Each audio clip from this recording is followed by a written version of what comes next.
2026 algas välispoliitika stormiliselt. Trump tungis nimelt sisse Venezuela riiki ja otseses mõttes röövis nende riigipea. USA võttis kaasa siis president Maduro ja viis USA-sse kohtu alla. Ettekäändega, et nad soovivad sealt taastada demokraatia. Ja täpselt sama asja nad soovivad ka teha Kuubas järgmisena, mis muidugi võib olla siuke küsiteldav, et kui väga see on demokraatia nimel ja kui väga see on ressursside nimel. Ja, et nimelt Venezuelas on tegelikult maailma kõige suurem naftavaru, samuti neil on väga palju kulda ja Trump on ka välja öelnud, et nad soovivad minna ja nende naftainfrastruktuuri korda teha.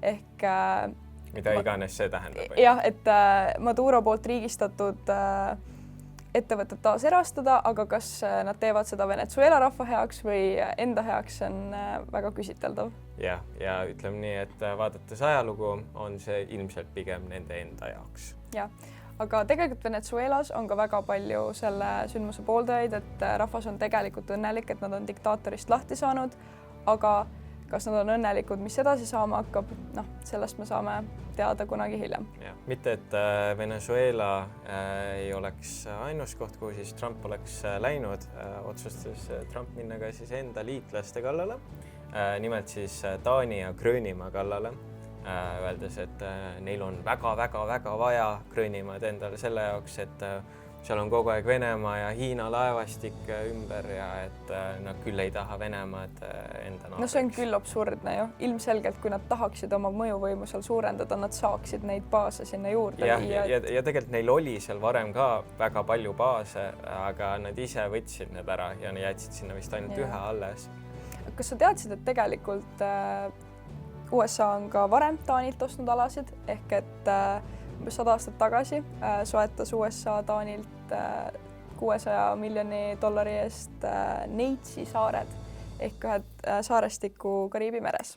Kas üldse NATO saab lubada sellist asja, et üks liikmesriik hakkab lihtsalt teisi liikmesriike ähvardama, sest ta ähvardas ju vägivallaga? Ja ei, see on ilmselgelt lubamatu, et see ju lõhestab ka liitlassuhteid ja ma arvan, et see on väga suureks ohuks NATO-le, eriti sellisel geopoliitiliselt tormisel ajal, kus meil on palju suuremad ohud ukse taga, et sellist geopoliitilist tsirkust korraldada on üsna lapsik minu arust.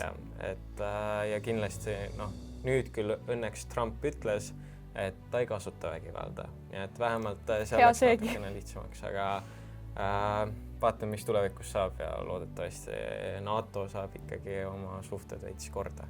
Ja Ameerikaga jätkates siis on sealsed föderaalpolitseinikud ehk siis ICE politseinikud hakanud terroriseerima Ameerika rahvast veelgi rohkem kui varem.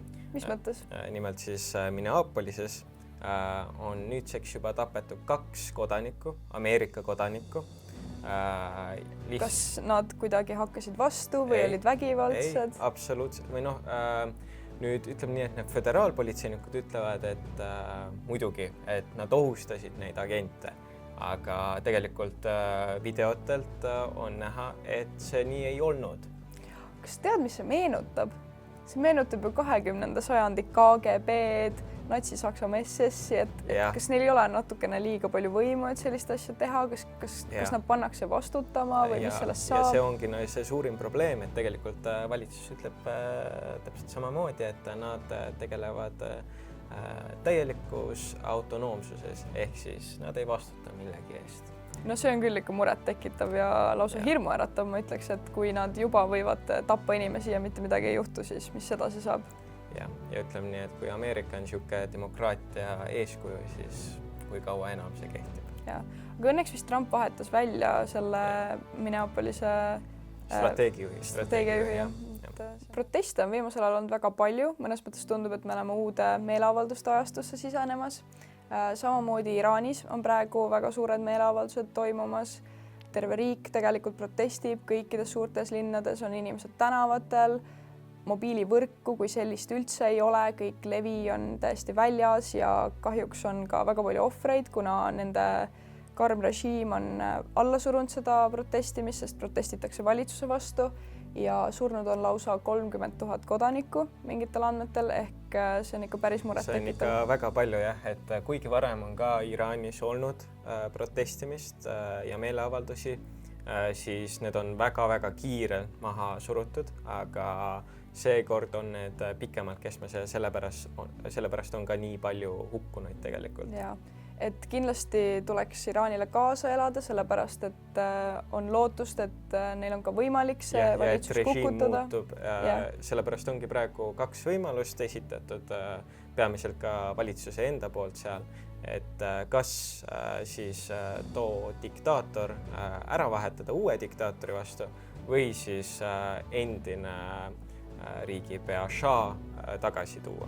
Jah, et tegelikult saab ka paralleeli tuua näiteks 79. aasta revolutsiooniga Iraanis, et tegelikult enne seda oli riigis juba väga palju uuendusi toimunud, riik oli üsna demokraatlikule suunale läinud, aga kahjuks tol aastal kõik läks jälle vastupidises suunas ja jälle läks režiim karmimaks.